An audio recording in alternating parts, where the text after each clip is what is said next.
Okay, I think we have the meeting officially underway. A little Q&A here. Maggie is going to moderate, who is helping us out on all things Red Light Holland. How many people, Maggie, do we have who have attended so far? That is a great question. We have 42 right now. Okay, well, I want to thank, I guess I take it everyone can see me and can see David and can see Ridley and Shashkas, who is formerly known as Sarah Hashkas, going by an original name, Shashkas. And I want to thank everyone for joining us this afternoon in the Toronto area. Anyway, it's extremely beautiful, so people might be foregoing a quick afternoon beer or get out of work early for this. And again, we're very appreciative for people attending, and we're looking forward to answering any and all questions you have. Before we get into the Q&A, I thought I would do a very brief presentation for you. And I'm going to run through this very quickly. We'll have it up on the website a little bit later, as well as all the disclaimers. But in the meantime, the website being redlight.co, I'd like to just walk you through a bit of the vision. And we did some of this during the annual general meeting, but we didn't actually get into this sort of demonstration. And sometimes it helps for people just to see it on paper or in PDF form, as opposed to just talking about it, because there really is a very big vision here for Red Light, a very big patient everything mushroom vision. And we're super confident in this plan. So we're just going to quickly go through this. And then again, please hang on, hang tight. I won't be long, and we'll get to all your questions.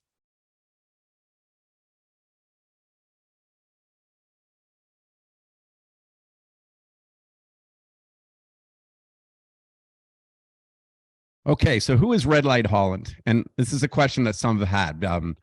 We went public 3 years. Yes, it's our 3-year anniversary. Technically, the 28th of May is when we went public 3 years ago, but that would fall on a Sunday. So like our 3-year anniversary, and we're very proud. And what we are is we aim to build the largest psilocybin brand in the world, focus on innovative, unique, and standardized naturally occurring products, which are sustainable, educational, and promoting responsible use. We still believe in ourselves as being that psychedelic core focused company while we are everything mushroom, but also at the end of the day, we want to help. We want to be a part of positive change.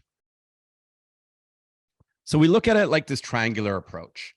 And the bottom being the foundation in which we're building. Even 3 years in, we still continue to build. This is a lengthy process to build a business. And a lot of businesses don't just kind of pop up overnight and start to crush and do the best they can. They take time to build. And the foundation, of course, is focused on this revenue generation with some technology. We then look at the middle part of the pyramid, and that's focused on the data collection, the advocacy, research and development, policy and education towards psychedelics. And then, of course, if you look at the top part of the pyramid, and this is really what the entire vision is, and this is where we eventually would love to get to. Keep in mind, there's very small markets that we're allowed to operate in right now, and we're looking forward to these emerging markets in the future. But of course, the goal is to free the magic with accessible, affordable, and equitable products for all. So what have we done for this foundation? Well, we think we've done a lot in this short time still. If you think of the amount of time it takes for businesses to really get going. And if they're long-term businesses like a Coca-Cola, like a Pepsi, Red Bull now, you can start to consider being one of these long-term businesses, having done it for decades. It takes time, but we've launched with products. So we have the Maca brands, we have the iMicrodose brands, and we have some functional mushroom iMicrodose brands as well. And we continue to expand our products. Plus, we can white label as well. And this is really great. Part of the big foundation that we've done a few years back, we acquired SR Wholesale. This is a really big distribution company in the Netherlands. We do have markets outside of the Netherlands that we can tackle, but those, of course, wouldn't be able to do our core, which is distributing psychedelic truffles, magic truffles, which legally we're allowed to do so, as everybody knows, in the Netherlands. We love SR Wholesale. We love our GM over there named Peter. He's absolutely phenomenal. We run a very small ship over there. Nancy, Rob, Marchen is a young sales gentleman, really focused on getting our products and our name out there. And we're very pleased with the distribution network that we've created there. We continue to grow SR Wholesale. We're very pleased with the numbers over there and the slow and patient growth. And as well as we start to open up our own retail shops, which I'll get into, it makes it more vertically integrated where we can supply our shops as well. Again, the foundation, I mentioned the shops. So we've acquired, a few months back now, 2 wellness shops. They were smart shops that we are in the process of converting. The one you see right there actually is a bit of a mock-up. That's in Os, and those renovations will start very shortly. I don't know, Maggie, is it hard to show a quick picture of the actual shop that we've done in Utrecht now, which is 95% complete? Sorry if we get all over the place here, everyone, but I just want to kind of demonstrate that we're not just talkers. Like, all this vision we're doing takes time, but we're getting everything we promised done. So here's a current picture from the smart shop in Utrecht, which we're really pleased with the renovations, and we still have some signage to go, a couple of screens we got to put up. It takes time, but that's what it looks like. It's a much cleaner looking shop with these beautiful cement floors, more earthy pallets, and we're going to show you the logo, what we're going to call them. Actually, Maggie, why don't we pull up the logo, what we've now decided to call those shops that we own, one in Utrecht and one in Oos, because we were going to go with Wellness Worlds, and we've done tons of brainstorms, and this is what we've settled on: mushroom and more. And what we love about mushroom and more is, if you think about the potential to expand retail, and keep in mind, when I say potential, we need to truly learn from the Oos and Utrecht stores to make sure these are profitable stores, that people believe in this vision that we really truly think will work through all of our background research and consumer focused testing. And, mushroom and more is about this healthy lifestyle with a lot of different mushroom products. And we're seeing them all over the place, from functional mushroom gummies. And I'm not necessarily talking about, psychedelic mushrooms. I'm talking about just this mushroom wellness world. I'm sure you've all seen the ads for products like mud water and things on your Instagrams. This is a big trend, and a trend that we don't think is going away. And we really love this room and more concept, and we're playing on the word mush a little bit, which is like mushy love, and we want to love each other, create a great community, and bring people together and give them healthy products that will, again, get back to that positive change. And of course, in the Netherlands, we're allowed to sell our magic truffles, which we're really excited about. Thanks for showing that logo, Maggie. I'm excited for the feedback from everybody too about that new logo.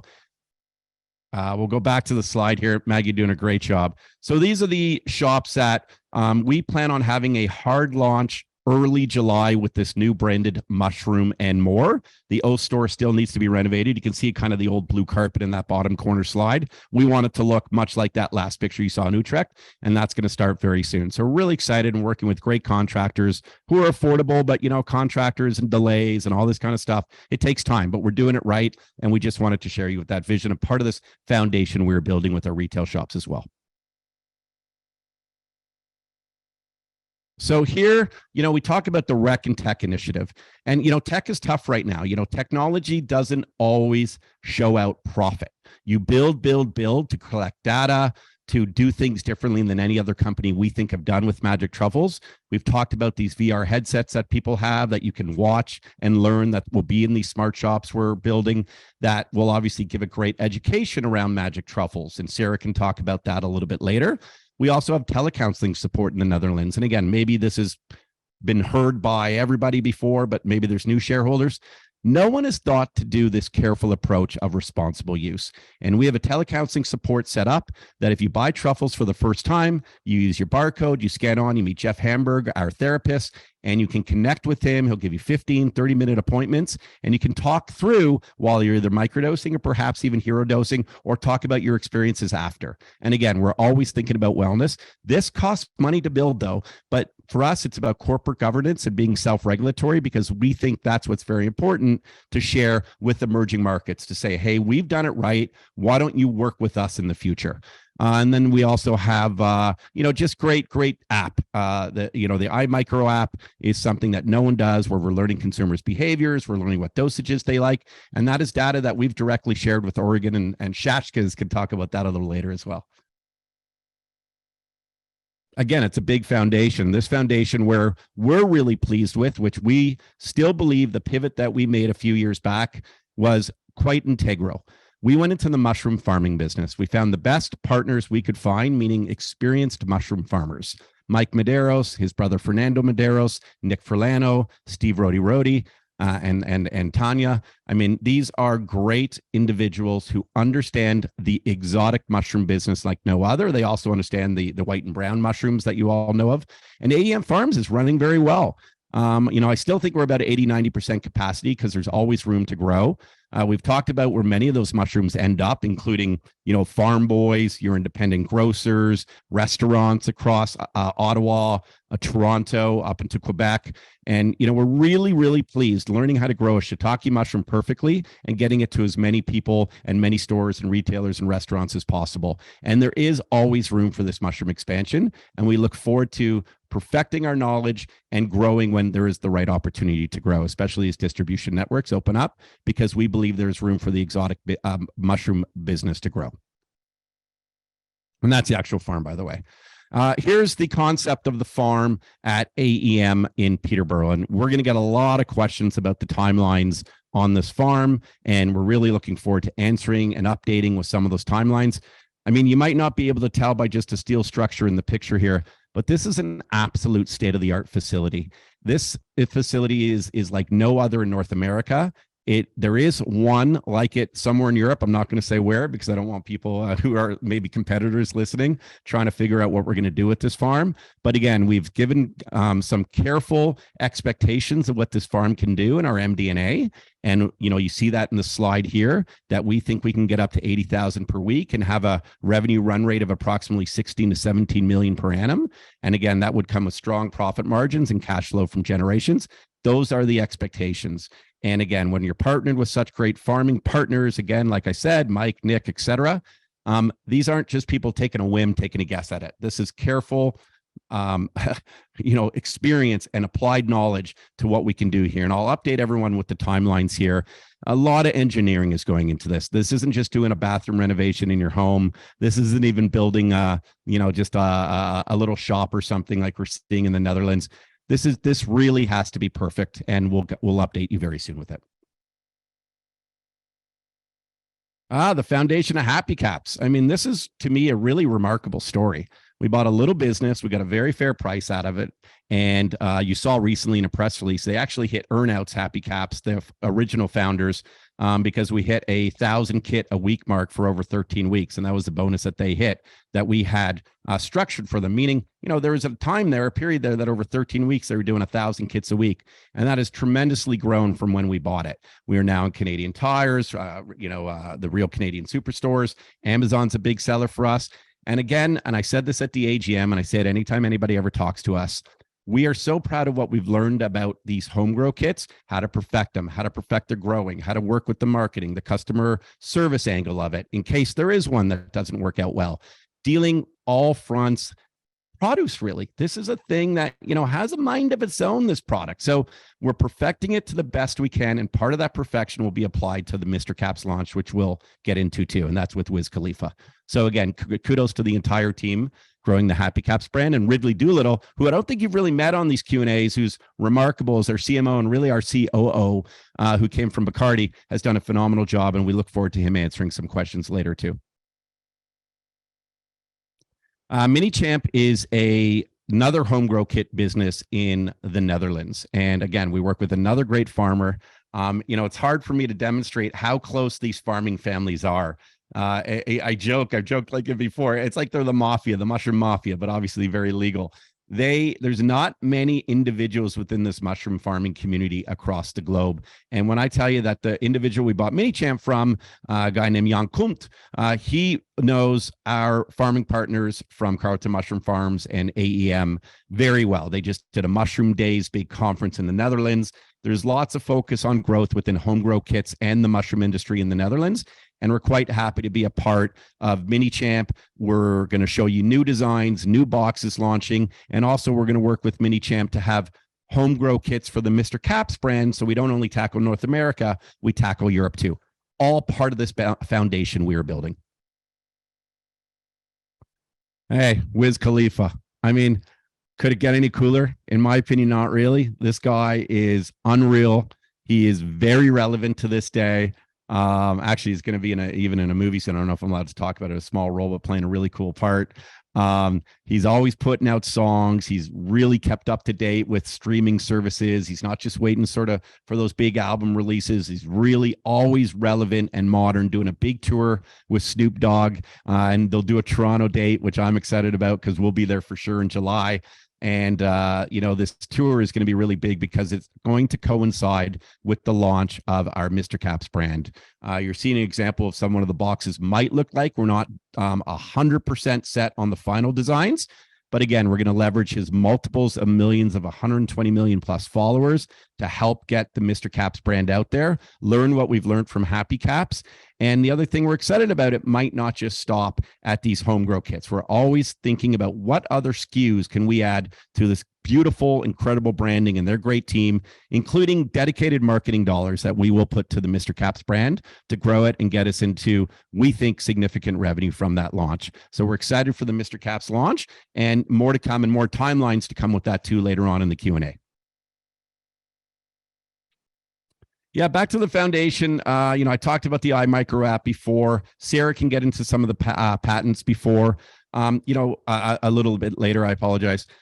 Radix is a tech company, and we've tried to dial back some of the expenditures within Radix. Is the truth. We have this path to profitability mentality, and if there's any Q&A questions regarding what's going on with Radix, we can talk to you about how we're running it very lean, but recognizing that certain things like this app and server costs and collecting data and stuff is very important for us as a company. So we'll talk about a little bit about the tech foundation too. Yeah, Wisdom Truffle. I don't know if I'm visible on this, but I saw Sarah holding one, or Shaska, so I got one here too. I don't know if you can see me.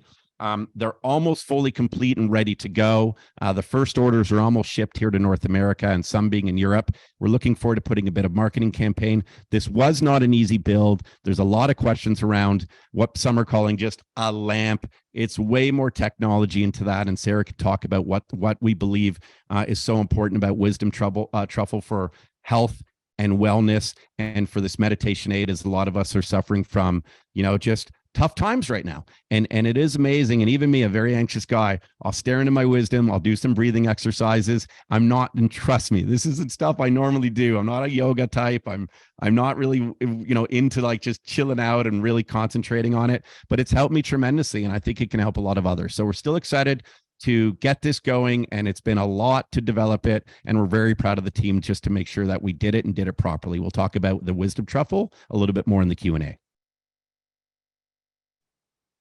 Yep, we signed Mia Khalifa, and a lot of you are like, Mia Khalifa? What does that have to do with mushrooms? We're a company that believes in ending stigmas. We're a company that believes in giving people the opportunity to be who they are and to grow as individuals. And every one of us have hopefully evolved from what we've done in the past to who we are today. I know personally I have. And I just love this alignment with Mia Khalifa. First off, 75 million plus followers, but the idea that she is this female empowerment figure. There are tons of women who look up to Mia Khalifa. Absolutely, an immense amount of people with very favorable comments. I mean, go check out her Instagram. Read the comments of her posts, see the engagement level that Mia Khalifa has with those who love her and follow her. And I think you will really admire the fact that she is empowering women to be who they are and to evolve in life. And we're really excited to carefully and slowly work on a female empowerment brand around mushrooms around Mia Khalifa. So part of the strategy, and this is where things take time, is advocacy. So, we work with PMA, we work with TheraSil, as everybody knows. We're doing data collection that we've supplied over to Measure 109 that Sarah Ashaskas can talk about a little bit later, which directly impacted, we feel, the regulations. We're following closely what's going on with California.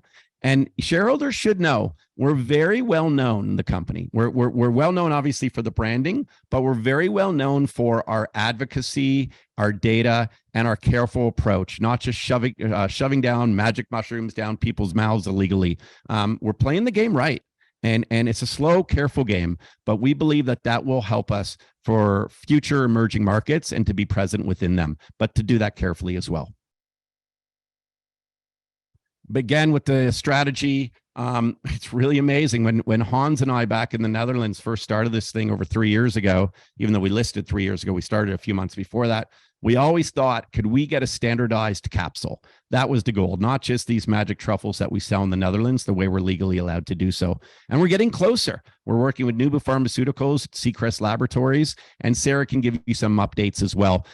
All of this takes time. I know a lot of investors are impatient, and I do on behalf of the company and everyone. I apologize if the mentality was like we need things to happen overnight.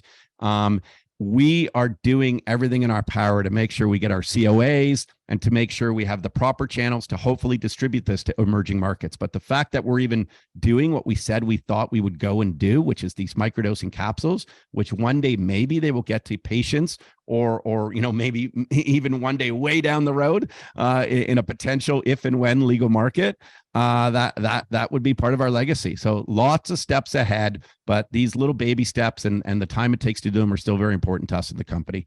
We've done educational events. It's again part of the strategy, get the message out there, end the stigma. And we're really pleased about some of these, therapeutic sessions we've done with Russell Peters in the past, these microdosing concerts that, very well received, small little concerts, but good word of mouth. So a lot of the strategy is just ending the stigma and getting the knowledge out there.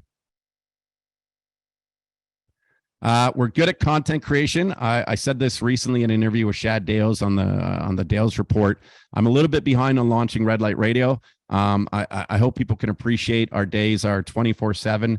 I want to be in the right mindset for content. I was going to work with a producer who's going to help book guests. We're a little bit delayed on that, but we do have a cool little studio here. And I promise you, we will get to people, do some interviews and get more content creation out there. I love the celeb partnerships, and we're slowly growing the title product within the more wellness world theme. It doesn't necessarily fit the smart shop world, which we always knew. It was to be more a part of like this wellness approach that the company wants to do. And it's so great knowing that Conor McGregor knows about our company, tweeted about our company. And I assure you, as we get more into these title products and try to get more exposure and distribution for them, we're going to try to lean on Conor to get more exposure from him as well. And here's the vision, the top part of the triangle, the top part of the pyramid. We want to help people and give back. It's easy to say that. It's hard to do. It's hard to do because there's not a ton of markets that we can do it in. But what we can do, again, is end the stigma, spread positive messages, collect data, and ultimately, could that lead to disrupting big pharma? Well, that's our vision. There's a lot of distrust with big pharma. I've said it a million times. Some will always want standardized, synthetic, tweaked molecule pills. That's just the route they're going to want to take. But then there's those who are going to want naturally occurring products, like those who might consume cannabis or use CBD oil to help them sleep at night or help with pain management. And we think that these naturally occurring products within magic mushrooms, magic truffles, will be a big part of people's usage. We're seeing it with the illegal shops popping up across Canada when they're lined up the door and having no trouble selling. So obviously we know there's a market for it, but we have to be patient within the regulations. But that is what we want to do, is help people, give back, disrupt big pharma. And in the meantime, we'll continually collect consensual biometric movement data. We'll observe that data and we'll help prove out these positive benefits for all demographics. And again, at the end of the day, I said it from day one, and I'd like to think on our 3-year anniversary of being a publicly traded company, we've done it quite well. Between our liquidity, between people talking about us at dinner tables, between people going, wow, I wish I could buy your product, all across the world. I'm getting emails. They know of our company. They know of our name, Red Light Holland. Of course, we can only sell legally in the Netherlands as of now, while we hope to, work in emerging markets. People can buy our mushrooms, of course. They know our other branding from Happy Caps. They're going to know Mr. Caps. If we ever have a Mia Khalifa line, they're going to know that too. We keep building. And ultimately, we want to build the largest psilocybin brand in the world that's focused on these innovative, unique, and standardized, naturally occurring products, which are sustainable, educational, and promoting responsible use. And that's who we are at Red Light Holland. I really look forward with David Ascott, our CFO, with Ridley Doolittle, our CMO, technically also our COO. He jokes when I say that. Don't ask me for a raise after this call.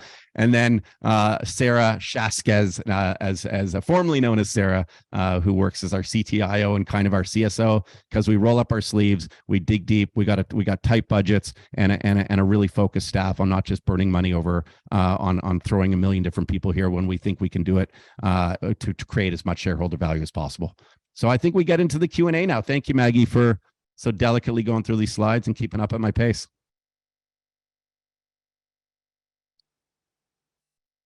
So before we take questions, one of my asks is I want to keep the chat closed.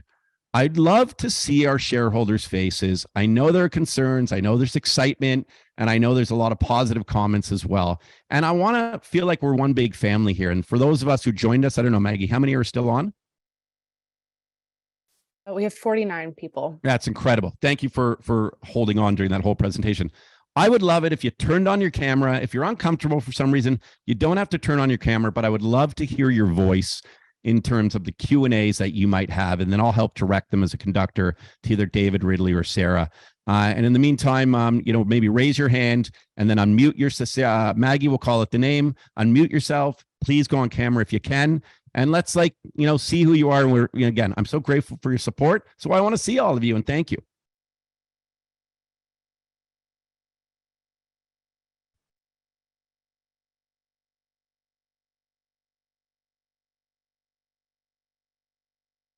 So David, you're up first. Great. Todd, hi. Congratulations on your 3-year anniversary. I'm one of these rare people who are both a shareholder and a neighbor to the Peterborough mushroom farm proposed. And I guess I just want to share what I'm hearing in the neighborhood is concern that for the $8 million budget that I believe you allocated for that it's not going to be enough to install equipment to mitigate issues like smells. Like, people are aware that the Greenwood mushroom farm in Ashburn had to spend $20 million to mitigate smells. And so for the budget that you're allocating for this build, how are you going to do that? And I guess if you can give us a timeline, I'm sure I'm not the only one interested in that sort of information. Any kind of clarity you can provide right now, I'm sure would go a long way to mitigating some of the concerns that I'm hearing in the community. So congratulations, and where are you going from here? Thank you, David. Now, are they concerns or rumors? Like, is it gossip or concerns? Because there's absolutely zero concerns in our end from a budget. So if you don't mind sharing, what are your sources? Sure. Community members in Ashburn, Ontario, living close to Greenwood mushroom farms there, they suffered for 20 years because there was composting to make the base for growing mushrooms. It was going on outside, wet chicken manure and corn cobs, and it was creating smells that made their life really difficult. So we've got firsthand kind of reports from them. And I'm very happy to hear you're going to be going about it in a different way, but people in the community have heard this. They've read the articles that are available online. This isn't just stuff that was happening 20 years ago. This was happening until they spent the $20 million. This was happening up to a couple of years ago. So sure. Well, I think, David, these are genuine concerns, I think. Yeah. And I'd like to see a company succeed. Sure. I'd like to support your vision. I just don't want to see you run into trouble with the community. Yeah, well, we're not scared about that. We also have talked to many people in the community who are very supportive that we're going to be a part of a farming community. We're going to look to offer jobs towards that community, not only just building the jobs. Actually, we're working with an engineer right from the town over there. And as well, we're going to eventually, as we get into employees, look to see if people want to work with us within the township as well. The township has talked about how excited they are for a farming community and a farming business to come into it. And, I think your comparison for an easy analogy is, if you think of a V12 muscle car in the 60s and maybe a nice electric car today, I would say that that's what our state-of-the-art farm will be when it comes to these ventilation concerns or rumors and gossip that you're hearing. And maybe for other shareholders who are generally very excited, part of the reason why it is taking time is the engineers are really focused on taking care of all of this before it's even an issue. And the farming that you're speaking of, mushroom farming, is very different than the mushroom farming we'll be doing in Peterborough, in the town of Cavan. Is it? I always say it wrong. Cavan Monaghan, is it? Yeah, no, you better get the hard G. Monaghan. Yeah. Monaghan. I know. I do it wrong every time. And then it's just now in my head. But I can assure you, it's what you're comparing it to is nothing like what we're building. I do appreciate your concerns. I want you to be the first one there when we're all complete and up and running, and take a big, deep breath of fresh air while it's there. And I assure you, we're already making sure that will be the case. And where we're at now, we've got the topical survey complete. We got the geotechnical investigation complete. We have a geotechnical report to be complete by probably early June. There's still civil design like grading, drainage, septic design, water management, and the permit for conservation authority. And that will be in our goal completed by the end of June. These timelines are pushed back a little bit because we are getting these perfect engineering plans to obviously make sure that everyone really sees that this is an incredible farm that we're going to build with no concerns from any neighbor. And then there will be a structural review and certification of drawings from one of our engineers in the Netherlands. And then that will be plus the structural drawings for the foundation. And that should be complete by the end of July. But the good news is by June, we should be able to work on things like road work and some, whether it's tree clearing and so we can start the process. But, I think you're talking about gossip. The budget that you mentioned is not a concern of ours. And if it is, we will have to update shareholders, and we will. But there is no reason for anyone to think at this point we are going over that budget that we've allocated for it. So thank you for your question.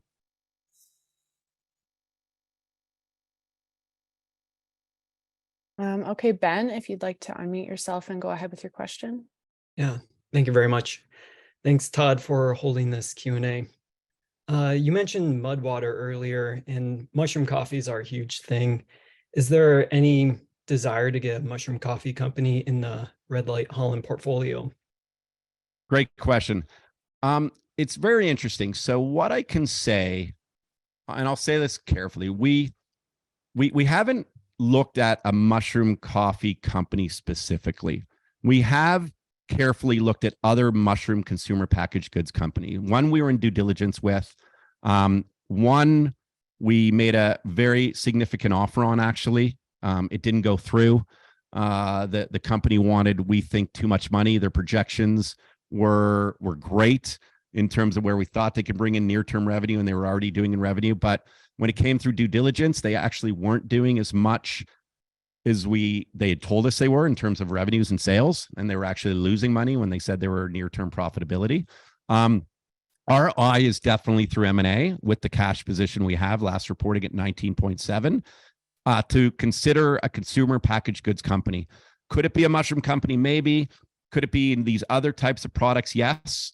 And it has to be, though, one of the most important decisions that we have a lens for anything we're doing moving forward is it's got to be either profitable today or next month.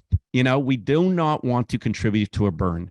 And this is where Ridley's been so incredible helping with due diligence, and David Ascott. And of course, you get fairness opinions and lawyers looking at these things. But a lot of people, and in the day and age, and I said this at the AGM too, like a Mudwater, when the markets are hot, whether you're private or public, you can raise on the back of growing customers through hammering social media and just hammering to acquire customers. And your cost to acquire a customer, they call it the CAC, is usually very high. And the way you justify that is by getting that customer to do repeat business and keeping them as what they call a lifetime value customer. Those old days of building businesses have become very, very hard to do because you need a lot of money to continually raise to get the lifetime return on your investment. And there's just not a lifetime return right now because you need X amount of millions to keep going, to make sure you keep marketing, to keep these customers focused on you, like Mudwater is doing. And, I don't know much about Mudwater other than I see a lot of them. I knew someone who knew the owner. Apparently they did have an opportunity years ago to raise a lot of money, but, and congrats, it's good for the mushroom industry. So to long-winded way of answering your question, we're always looking at mushroom CPG brands. And but it has to be something profitable. And yes, coffees come up on our thoughts, gummies come up, other cool snacks come up. There's a lot of different mushroom products out there. So Ben, I appreciate it, and we are heavily focused, and we have a great consultant who's always sniffing around to see what's available. But the key thing and the key theme is it's got to be profitable and got to help and fit our brand.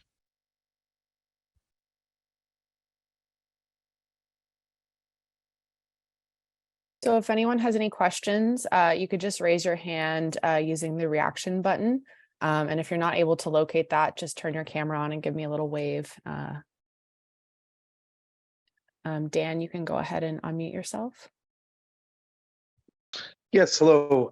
Thanks so much for having this Q&A. This is fantastic.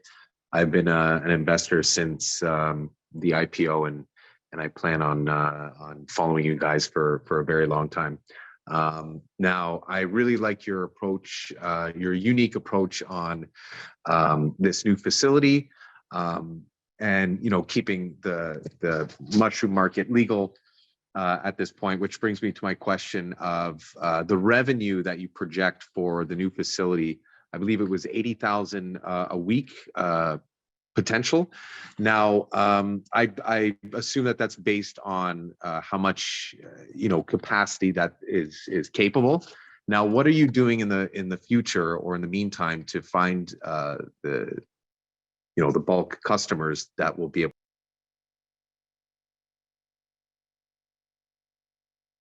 Sorry, you I think just I went lost. mu- Yeah, yeah, Dan, I lost the last 15 seconds of your question. Oh, sorry about that. Can you hear me there?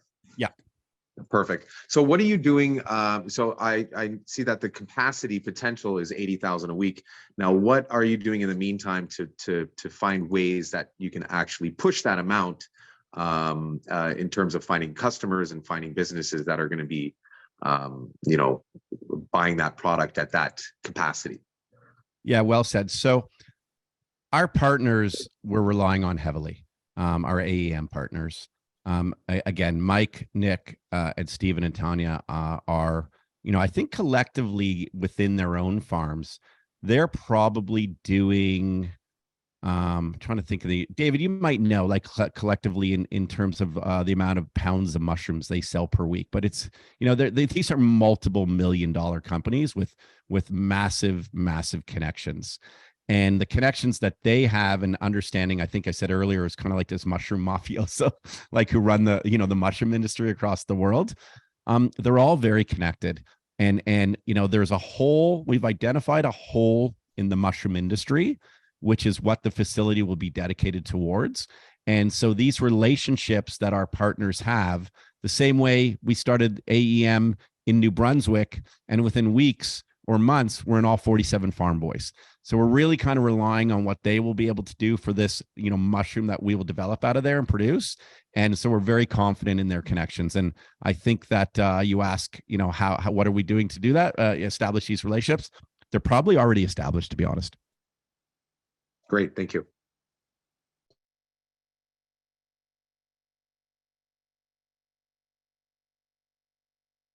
Any other questions? It's really nice to see people too. I appreciate that.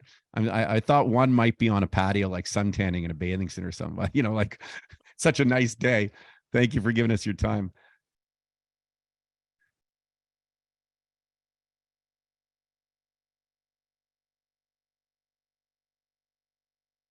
All right, we got a couple of hands up there, Maggie. Yeah, G Funk, you can go ahead and ask your question. Hi, I'm just wondering when we're going to start becoming revenue positive on this. I'm just looking at it from a purely financial perspective on this, obviously, but languishing around 8 cents a share has me concerned about, I guess, the long-term viability of Red Light Holland. And so I'd just like to have an idea of, when will we be becoming revenue positive, or showing, I guess, some signs of life.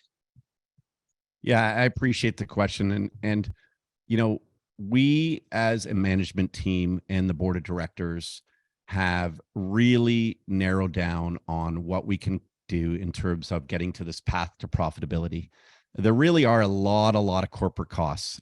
G Funk's not your real name. What's your real name here? Oh, I think you're on mute. Sorry. Oh, I missed you. If I could read Mal, is Paul? No. Okay, I can't hear. I wanted to say your real name. I just wanted to call you by your name. My real name is Gary, and my last name is Funk. It is G Funk. Oh, that's incredible, dude. That, and I never changed it to do that. That's incredible. That is it. Gary, we are really looking at this path to profitability, and I can't clearly look at you in the eye right now and say, hey, this date, we're going to be a profitable company. What I can tell you is David should jump on here in a moment, our CFO. But what I can assure you is every single thing we are doing, and I'm the CEO that shuts off the light, and when I leave the office, right? We are very cautious of every bill. We have a 2-step process. Like, no bill doesn't get paid without 2 of us going through it. We get quotes whenever we need to build things, multiple quotes. We're not just throwing money, at marketing and this and that. We're making sure we have a careful plan. But to build the business and put some of the investments into some of the things, including the corporate costs, do cost money. And so, yes, we love the way AEM New Brunswick is looking, and that's why we love this farming model. We really like what we're seeing over at SR Wholesale, which is a big part of our revenues over there. The stores are going to take time to build up in this new wellness world concept with extra marketing around that. And even though we had foot traffic in the old smart shops, we want sort of a new customer to come into these mushroom and more shops. So, there is going to take some investment into certain parts of the business. And to give you a clear-cut answer in terms of profitability, I can't say that, but I can tell you that it is our number one dialed in focus. And I'm going to let David Ascott add to that a little bit. Am I unmuted, Maggie? Okay, perfect. Yeah, no, I'll reiterate what Todd was saying, is that, we do have strategic initiatives around how we're going to grow this company. We're well aware that we have a lot of cash, but our goal is to get to a point where we're generating positive cash flow from operations. And I think the steps that we've taken in developing our businesses, if you look at our gross profit margins, we're in the low 40s, and that's across, several operating businesses. So really what we're doing is growing volumes in all of those businesses to generate the gross profit to pay for all of our corporate costs. Very excited, looking forward into the future for Peterborough to come online, because that will be a significant addition to gross profit if everything goes to plan, which there's every indication that we're on track right now. And and I'll reiterate again what Todd said. We can't pick a date in the future, but it is our goal. We do have a path towards profitability, and we had a management call yesterday, and I'll state what I said on that call, but it's kind of like, how do you eat an elephant? And it's one bite at a time. And that's exactly what we're doing. The management team at Red Light on a daily basis is just focused on attention to detail of everything that we can do, not only to grow top line revenue, but to manage the cost structure underneath. And we do have new projects which are going to come online. We've got new marketing branding initiatives, which is going to drive activity. And I'm very bullish on what the future can look like, and that's what we're doing every day to work towards. And Gary, just to add that, obviously, getting this farm into building and up and running is a key to it. Is there M&A and accretion that happens through that? That's a part of the goal as well. And then, yes, running a lean budget. And we've trimmed down a lot of the different operating entities under Red Light Holland's umbrella. We've trimmed down, some of the costs. We've actually, to be honest, let some people go, which is never an easy thing to do. And I'm an emotional creature. We have to save costs in places. And yes, it's all about this path to profitability. Okay, Matthew, I'm going to go ahead and unmute you, and you can ask your question. Thank you so much. Yeah, I was just kind of wondering about the brand, and maybe we could come back to you'd asked for some feedback on the new brand, the mushroom and more. And so I was thinking we could talk about that a little bit. But I really like the shift to opening the farm, shift to more traditional mushrooms, food mushrooms, and also the more adaptogenic mushrooms and stuff. And I was thinking about that and how I really like that for the business. But then that did get me thinking about the Red Light aspect of the brand, and just where this expansion of the portfolio that the company has, how that sort of fits in with that tinge, that connotation of the red light. And then, I was kind of thinking about this, and the Mia Khalifa sponsorship got announced, and I was like, okay, this seems like a kind of, actually a really smart piece of business. But I was just sort of thinking, especially in light of launching this new brand, where do we see that sort of connotation fitting in as the company grows?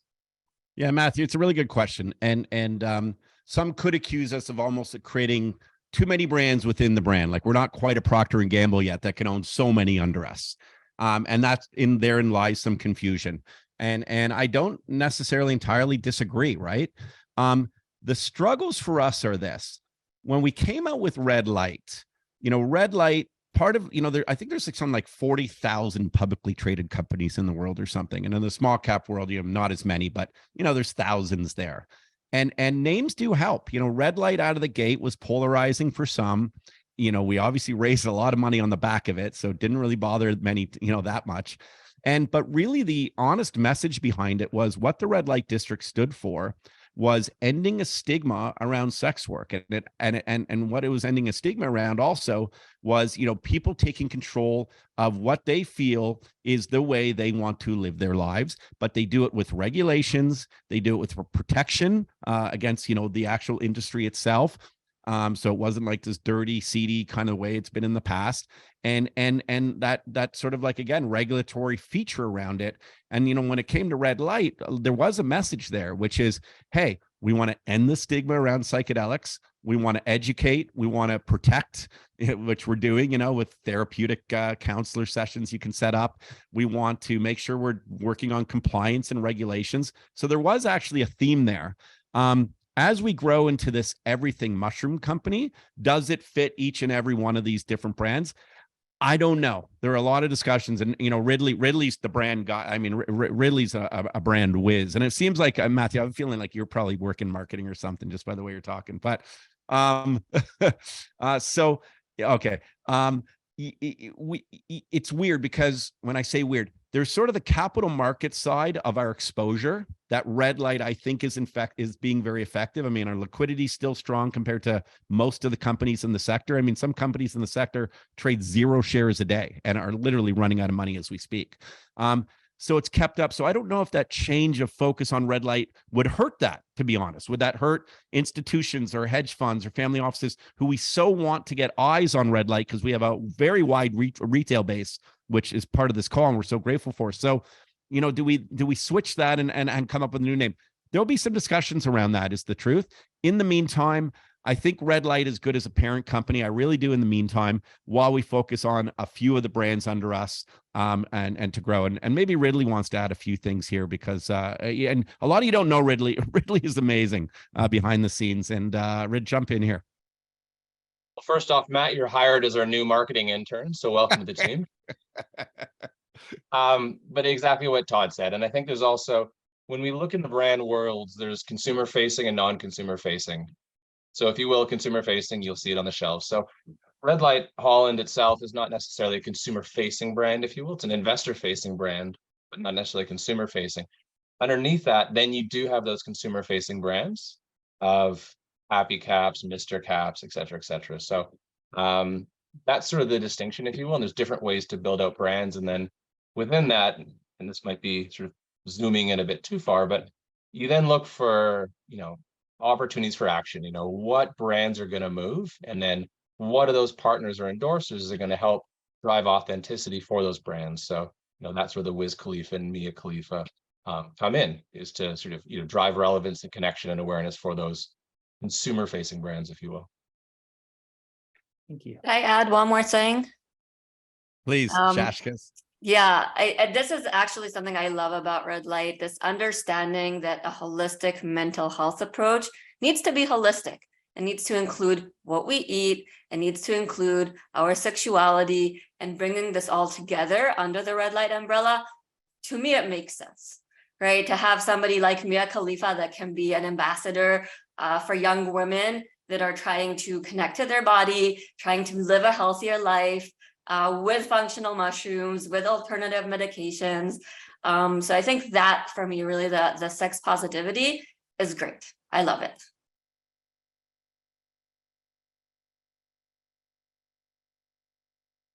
Thanks for the question, Matthew. I know we had a few new people join. So just to reiterate, if anyone has any questions, you can just raise your hand using the reaction function, or just turn your camera on and give me a little wave and I'll unmute you. Yeah, we turned off the chats to get personal with everyone. It's like a fireside chat here.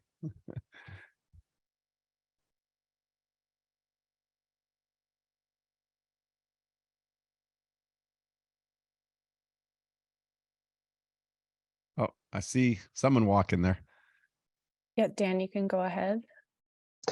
Hey, back again for Yeah. another question. So I'm just kind of thinking out loud here, and I believe I do remember hearing you guys talk about this for the long-term future. And correct me if I'm wrong here. So you have a these facilities that you're building out that will be growing, for example, mushrooms like shiitake mushrooms and things that we can buy in the grocery store. These are all prepped basically based on the future of psychedelics, legalization of psychedelics, that once there is legalization, whether it's 2, 5, 10 years down the line, that these facilities will already be built out, essentially the dirty work already over, that you overnight would basically convert these into psychedelic mushroom grow ops.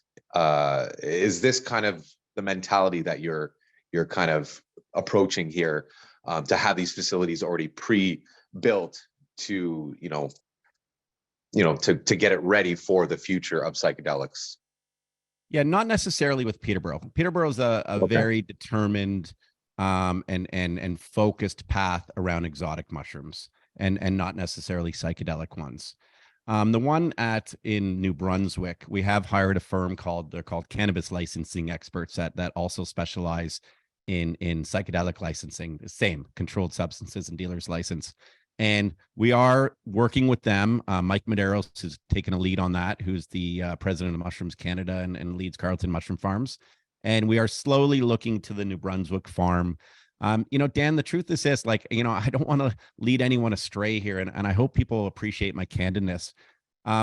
It is going to take time till we see kind of this legal path right now in Canada. In the meantime, with the special access program or the exemption 56s, which are leaning towards more of the special access program or other emerging markets, we're still not seeing, any government saying, yeah, you can prescribe hundreds of thousands of people, right? And I joked on the other podcast I was on the other day, and I listened to a lot of my own podcasts. And the big thing for me was learning from the best, and learning from Warren Buffett was an example. And one of the things he talked about was the best companies that they like to invest in are the companies that waited to see what other companies did who failed, meaning wait to see who the failures are and why did they fail and what did they do wrong. And by the way, we saw a lot of that in cannabis.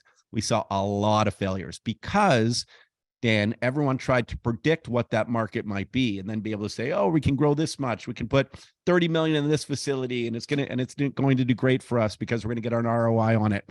And I don't want to rush it. And it sucks for investors who want an overnight flip. I'm not going to lie. But if there's alignment in this long-term vision, and we can learn about where the market will be, how many consumers will be allowed magic mushrooms one day, and that's obviously if and when, what market can we potentially ship to. Let's do it carefully so we don't use that cash position only to find out we invested $3 million into this facility to be able to grow and sell magic mushrooms with no market. So we're just really being patient with it, and in the meantime we're learning what we would need to do in the New Brunswick farm, and that's kind of our strategy right now. By the way, if there's a great opportunity and magic mushrooms overnight becomes legal, well, who knows? Maybe we can scoop up old cannabis farms that are going for pennies on the dollar right now because all those companies have ran out of money over the last 3 years. So, again, it's not to force or rush anything. And I can only stress the patience of this company, which we think helps preserve that cash position to make sure that everything we put it towards can get an ROI.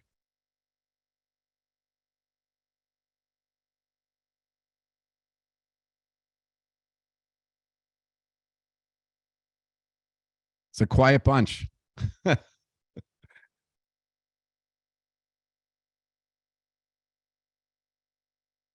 Any other questions? We'd really love to hear from you all.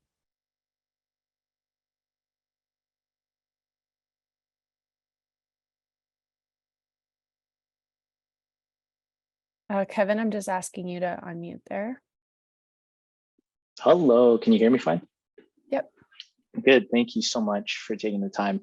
And sorry, I did raise my hand and lowered it because I didn't know if it was I don't want it to sound offensive to Todd specifically. But I Man, know. I'm the most candid guy you'll ever meet in your life. I got very thick skin, so please Okay, shoot okay, away. good. Yeah. And I don't want this to be too tough of a question, but I know you've talked with Bruce Linton specifically, and I'm sure most of us know he's done, he grew a good company in a different space, but I'm just curious about sort of the lessons you've learned from him so far, and it, just what are the plans with having him help out in the future? For sure. So Bruce and I are still in communication. I would never want to speak on behalf of Bruce. And we all saw him bring Canopy Grow to, an over $25 billion market cap company, raising over $5 billion. And in the small cap world, I mean, I don't think there's many ever in Canada who's ever raised that kind of money. And you can never take that sort of away from him. It's like an absolutely amazing feat. And then, at some point when Constellation Brands came on, I think they got rid of Bruce, and Canopy's, gone down a lot since then. And I know Bruce has been super openly candid about some of the stuff he learned within the industry and some that he still thinks he could have done better, perhaps. I believe that if I could speak on behalf of Bruce, I think he would be super proud of me. And I say that honestly. Bruce used to have a mentality that, you would do a deal, and if that deal didn't work out and it was a bad deal, you just do another deal. But in these markets, you can't operate like that. If you deal bad deal in these markets and you don't have an opportunity to raise more money, then that deal is the deal that very well could sink your company. You could, take on a bigger burn. You could take on more staff. You could have management changes, board seat changes. And I really believe that Bruce would say that we've operated this company very carefully. And yes, is he probably more aggressive than I am in terms of a CEO management style? For sure. I mean, Bruce is the best. He's just a go-getter. He's a dynamic personality. He obviously has multiple successes behind him. And at times, he still, as an advisor, will encourage me to be maybe at times more aggressive. And if me or the board push back to say, whoa, we just want to make sure this is the, perfect business to buy right now, because by the way, in the next few months, 6 months, 8 months, if there's no capital coming into the small cap world, and I said it earlier, you're going to be able to buy companies for pennies on the dollar, and some good companies that just couldn't find more funding. So there's no hard feelings with Bruce or I. Sometimes there is a difference of opinion. And I would say, though, the way we've run this company, and looking at even like our last quarterly report and our cash preservation, and the idea that we do want to be aggressive, we just don't want to make a mistake of acquiring a company that's going to lead to our burn and help sink a ship. I think he would be proud considering the markets we're in. And if you start to see a crap ton of cash flow coming in these markets, Bruce is going to be the first guy calling me going, I got a buddy here, I got a next company there, and look into it because you can do something. And I would say that's a really good assessment of Bruce and I's relationship. Thank you for the direct question, and I have no problem answering it. My wife is also Bruce's realtor, so I want her to keep selling homes for him and his kids.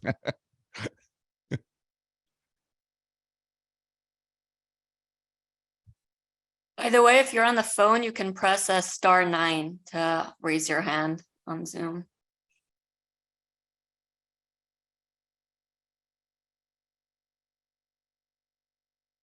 I thought we were going to get a lot of harder questions than that one. Oh, we have another question from Matthew. I'm just going to ask you to unmute. Hi again. Yeah, I guess I was just thinking a little bit about, as an investor, like just looking, I have noticed that there has been some insider buying on the public market, right? Which is obviously always good. And just thinking a little bit about, the valuation of the business. I mean, as someone had brought up the share price before, but, I think the market cap is around 30 million, right?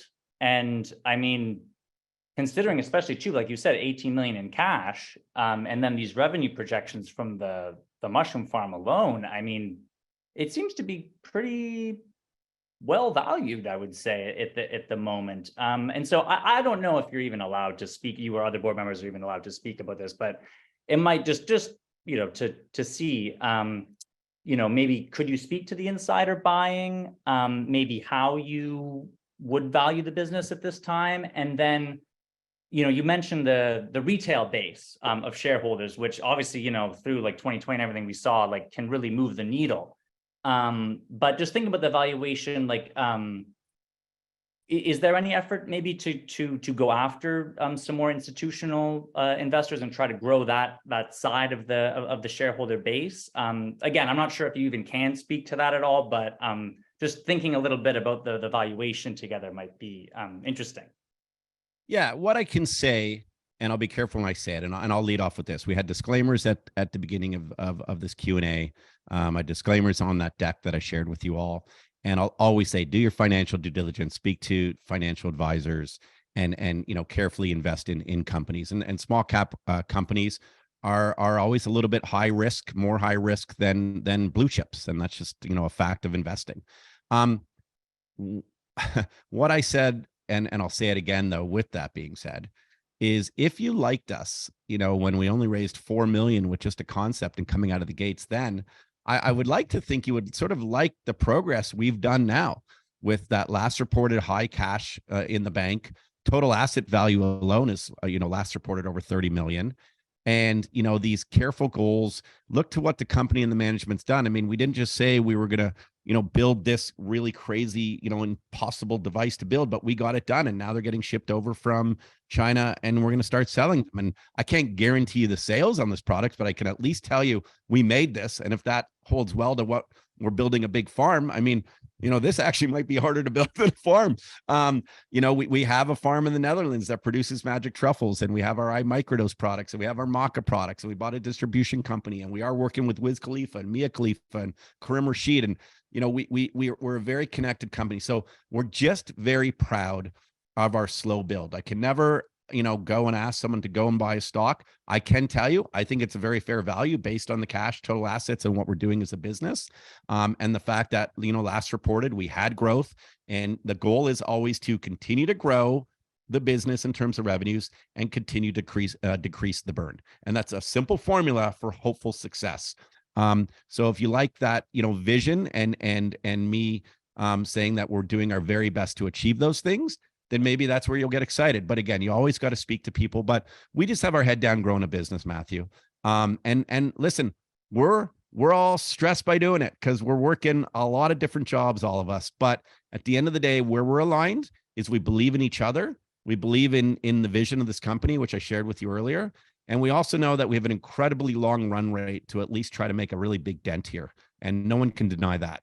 So and that's sort of what we're doing this Q&A for, that if anyone has kind of questions regarding any of the different sides of the business that we're doing or things that we're, carefully looking to maybe move on from or grow, I mean, that's what we're here for. But man, we're excited to continue to just have our head down, work hard, and maybe there will be a great opportunity for M&A and accretion and all this kind of stuff. But in the meantime, just grow each and every part of the business that we feel has a focus to that profitable side.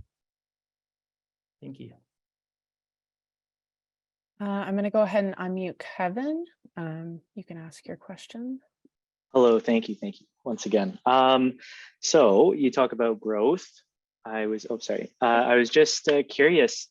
I'm in the real estate space as well, so I won't try to sell you too hard, but I do know of a property, 85 acres, just outside of Ottawa, and it currently has kind of like a small scale mushroom farm, probably just in like a greenhouse or whatever, like a sun room or greenhouse, whatever.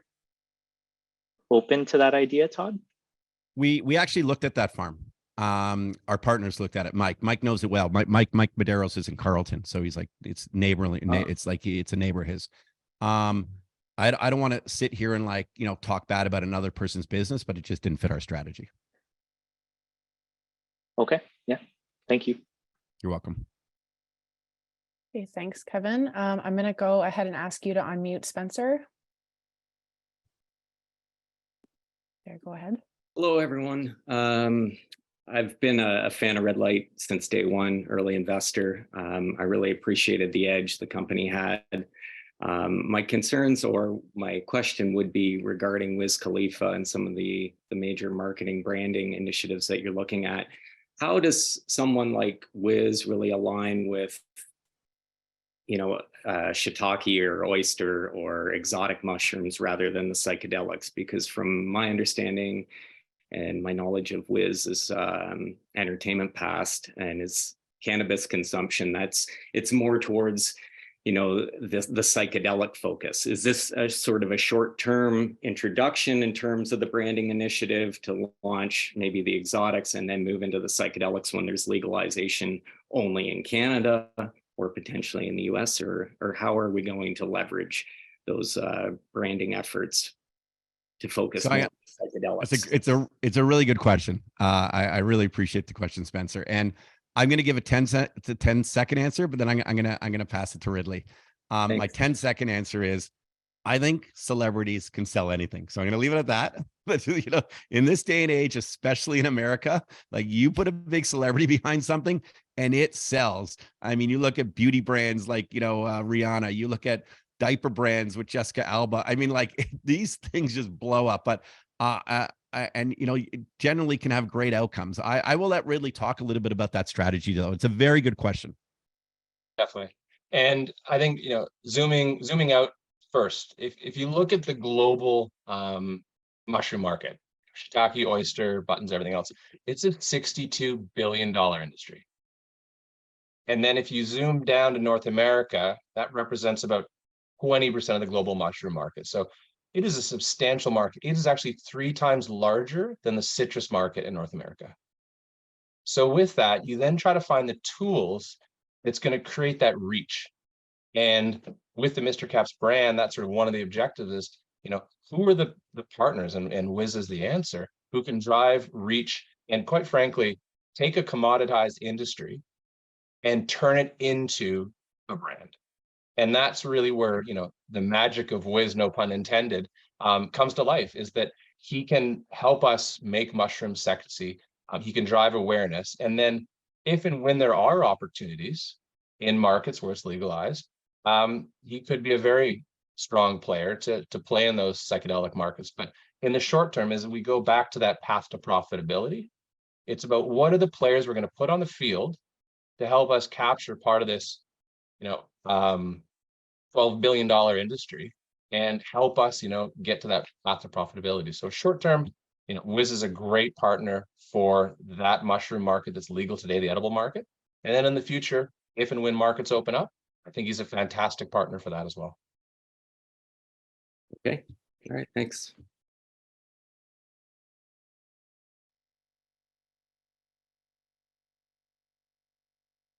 Any other questions, guys?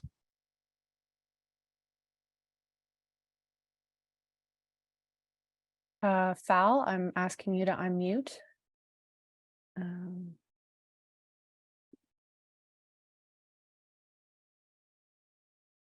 Oh, you're still muted there, bud.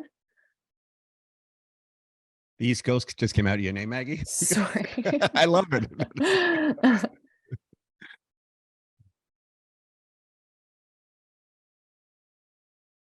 Well, I think you're muted. Yeah. We see you.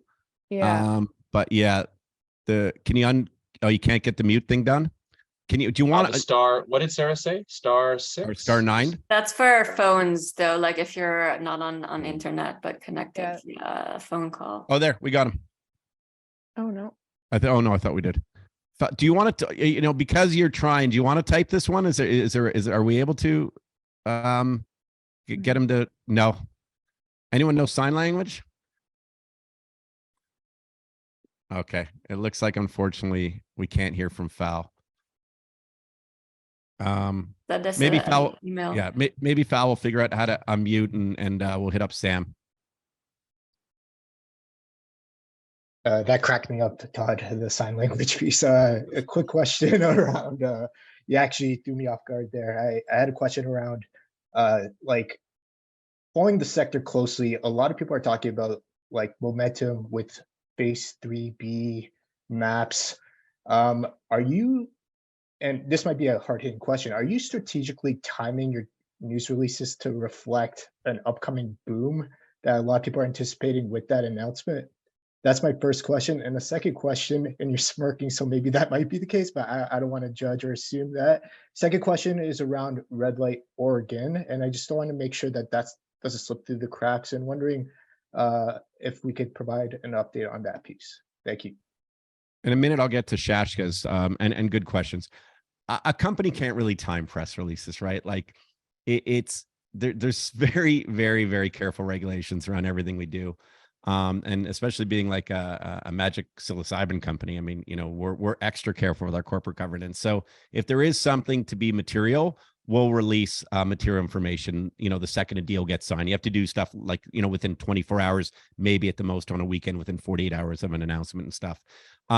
Yeah. Would it be nice to have timing around kind of like a sector craze that gets attention? And we've all seen it in many sectors. I mean, look at the AI sector right now. It's like absolutely taken off. If you have AI next to your name, which by the way, Radix Motion's like, a lot to do with AI.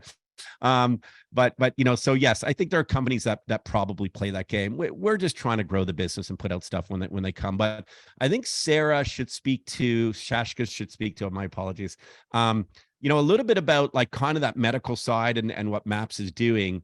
And how, maybe she thinks that will help or hurt, our mission, because it is very different.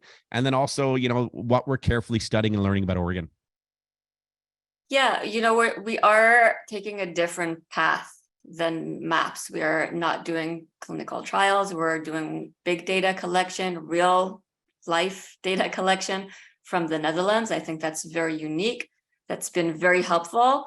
Collecting that data when we came to speak to Oregon representatives of the OHA and write reports for them, be in front of the Senate hearings, also in Washington, with Jeff, our therapist, testifying, and myself. And there are going to be some people that will only use psychedelics when it comes with a prescription, but there's many others that are quite the opposite. And I think the biggest issue there is also insurance and prices. We're seeing this in the ketamine industry. It's legal, very hard for people to actually get access because it's expensive and insurance isn't covering it. So the path that we're pushing for is accessibility and equity.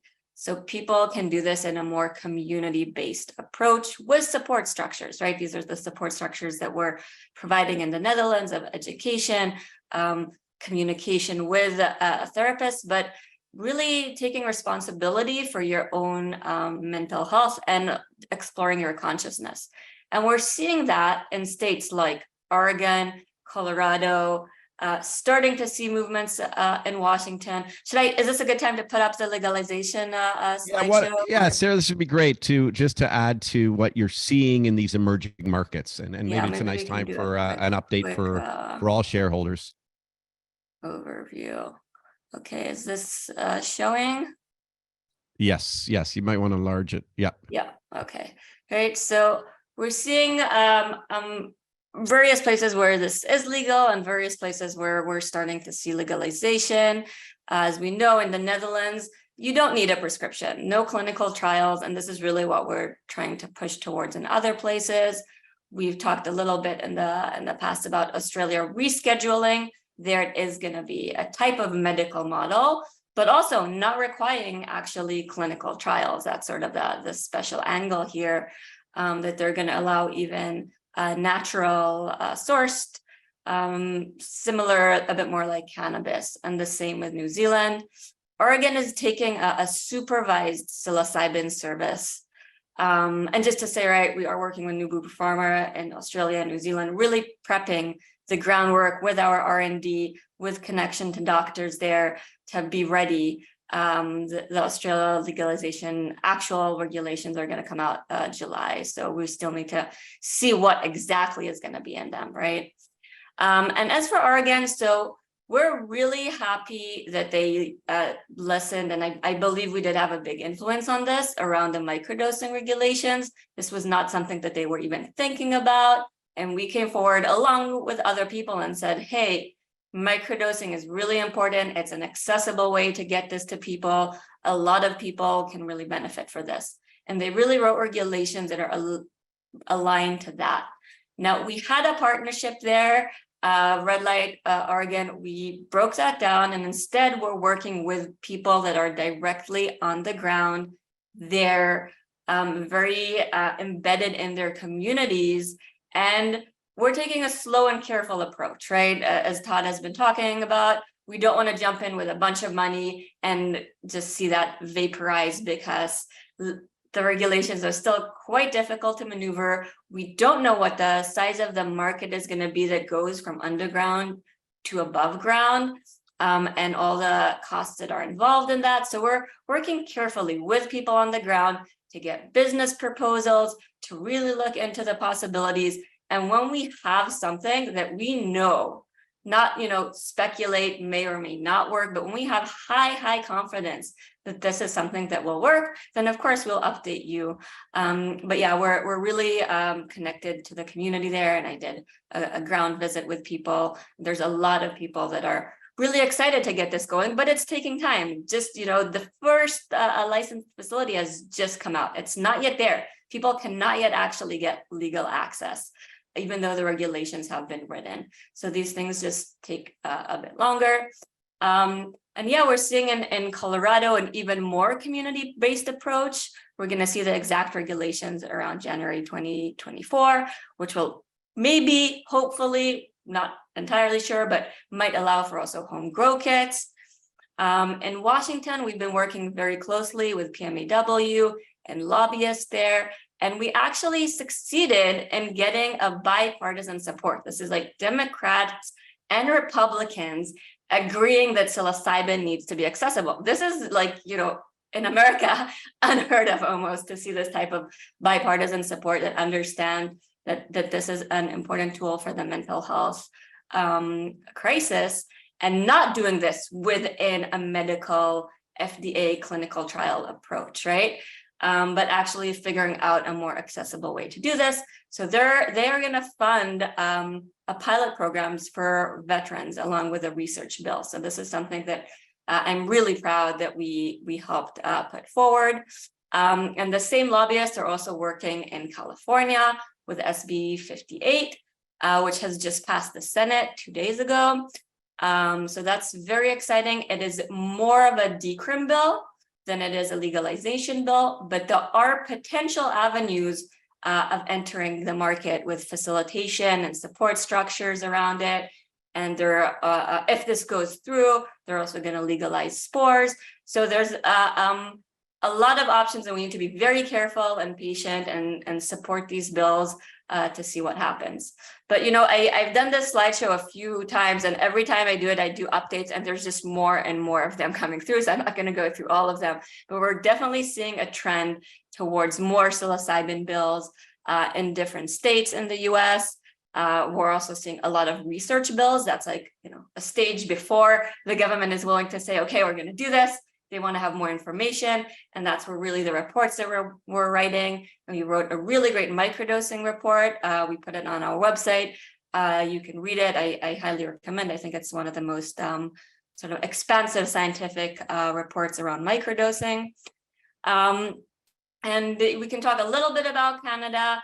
It's not easy there, right? And this is where also your support is really important, getting the groundwork there towards more accessibility, because the special access program, it's not really working, right? And we can maybe try to look into doing something there, but it's not scalable. It just isn't. Patients, it takes them months to get access. Doctors need to write like a whole book really to convince the government to get access to a natural psilocybin. So we're supporting TherapSil with a matching donations, and we're really hoping to see some progress there. Other countries around the world, we're seeing some legalization bills also pop up, and these things take time.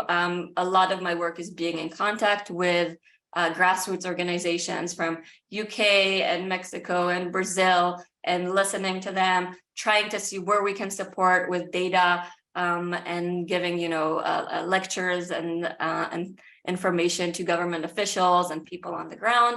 So yeah, I'm hopeful. To be honest, I come from psychedelic research, and I pivoted around like 2016. I didn't think my psychedelic research could be part of the world. And it's quite amazing to see how far we've gotten in so few years. And I believe that hopefully in the next few years, we are going to see more and more markets that open. And it's up to us also. This is part of it. Part of having this call, I think, is also important to say, you know, talk about this with your friends, use the information that we put out there. Sometimes we think everybody's into it, but maybe sometimes we're in a bubble. Like I had a conversation with my aunt and uncle and things like that, that were like, oh, really? You know, so just get that information out there. And I think we can have a big impact.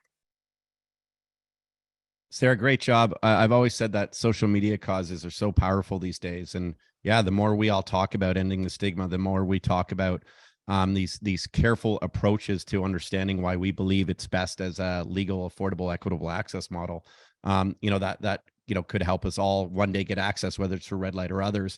And I do want to give Shashka some great credit because, you know, at times we could be perceived, Red Light, as sort of the big bad, you know, publicly traded, you know, monetizing, you know, natural products and stuff. She's done an amazing job of bridging that gap, of mitigating us with, you know, any perception of just being public, not Red Light in particular, but any company, to these grassroots organizations, to these advocacy groups that have been around for multiples of years, way longer than, you know, we even were existed as a company and founded. And it's really important to have that. Like, we are very well liked by the advocacy groups across the planet, and Shashka's is a huge part of that. So thank you again for that work. Okay, Fal, let's give this another go. Can There you we go. guys hear me now? We got you, man. Okay, I had to go into my phone settings. So I think these questions mostly are for Sarah based off my knowledge, but I was wondering how many doctors do we know are in Nubu's network? And what sort of feedback do we know about our microdosing report? So I'll start with the second question because I don't yet have exact numbers, and we're working. His name is Mark, the co-founder there, but they are one of the biggest players in the medical cannabis field. One of the first, one of the biggest. So they have a large network, and as we get, you know, the doctors, they want to see the full certificate of analysis before they're gonna like, okay, spend a bunch of time with us. And get educated. We have gotten really good feedback on the reports the report that we sent to Nubu. And we did it with them. Like the first draft that we sent, they were like, oh, send us more references. Okay, go back, find all the references, send the references. So working with doctors in the medical community, really, it's a little bit different than educating the public with, you know, our VR experience that is amazing and fun, but doctors want references. They want full certificate of analysis. They want exact, you know, dosages and recommendations. So we're getting there. It's and I think it's really exciting to see that we're managing to bridge this type of gap between, you know, the more recreational model and still this more sort of medicalized model. I hope we'll have, you know, more news for you soon around the approaches. I do have a slide, Todd, if we want to share the, you know, the next steps around Nubu. Yeah, please do, to help clear that. And, you know, that's part of this Q&A for everybody, is we wanted to kind of like, you know, obviously when it comes to forward-looking information and guidance, you know, we have to be super, super careful about that. But what we can, you know, show you is peel back the curtain here to show you all the work that is going on behind the scenes, and trying to, you know, get to words everyone is showing like, hey, we are working every day, and there's a path, you know, there's a madness to the strategy, call it, and we can share with you the strategy to hopeful results. And that's what Sarah's going to show you here. So we're currently in the stage of finalizing the certificate of analysis. Hopefully we'll have news for you in a few weeks, maybe even a little bit before. I can't give exact dates yet. Once we have that, we're working with Nubu to finalize the labeling, right? This is very important to have labeling, to have the right data sheet in there. And then we can start actually educating the doctor network, and maybe then I'll have a bit more numbers for you about how many there are. together with, at the same time, we need to apply for an import license first. And once we get that, Seacrest can apply for an export license. So these are really the basic stages. And I will just add that, while we're very hopeful of this path, there aren't any guarantees, but Yeah. you can see the strategy that will go with it. And we like the fact that we got a COA on the first part. We're working with Seacrest very closely. We're looking forward to continuing and hopefully seeing this right through. But it's, again, anytime you're reshaping regulations, potentially exporting products into new countries that are just opening up regulations, I just really want to assure everyone it takes time, and there's always an if and when I have to add to that. But you can see the strategy anyway. I just want to add too, on top of that, I sat in on another company's Zoom meeting that actually has access to get their MDMA to the Australian market. But I just wanted to tell you, one of the questions I had for you before, I found the answer in that Zoom meeting. So their GMP certified MDMA is certified in North America, and they're allowed to import it without further approval from the TGA. So I just thought I'd let you know that. Yeah, I'd be careful with I'm not going to talk badly about any other company. No, I just wanted to tell you. But until the actual regulations come out in July, I'm not sure about that, how accurate that info is. And that's what we'll say. Definitely not to get it to actual patients. Maybe you can import it under a research license, but before July, my understanding and Mark's understanding is it's not going to be going anywhere really. Paul, I think certain companies have thresholds in terms of the forward-looking aspect of getting product into emerging markets, and Red Light is really just taking the most cautious of approaches, and we think that's the fairest approach to shareholders, where nothing could be misconstrued as misleading. And I'm not saying other companies are misleading shareholders. I'm really not, but I just know what our threshold is. We have multiple talks with the board of directors on how we want to approach things. Obviously, multiple talks between Ridley, David, Shashkas, and I in terms of when we do these announcements. And I don't think anyone can ever say, oh, they were telling us they're going to get, 10,000 grams of their capsules in Australia by June 15th. Like, no, we're not gonna go down a path until we're 100% sure. Awesome. Sounds like the best approach. So I'm happy for that. And then lastly, I just want to say about the build in Peterborough, or the future build. I know you said you were quote shopping, as you may have experienced in your personal life. And I know that trades can be pretty shoddy. Like, how do you know, or how can you be certain that you're going to have the right tradespeople in there doing the work? I know Brad has good connections. Yeah, it's a really good question. I always lean back to the AEM partners. They obviously, a few years ago, we got a building built over in New Brunswick, but they themselves, with their individual farms that really, we all kind of see helping with this mushroom market, are in massive projects of their own currently.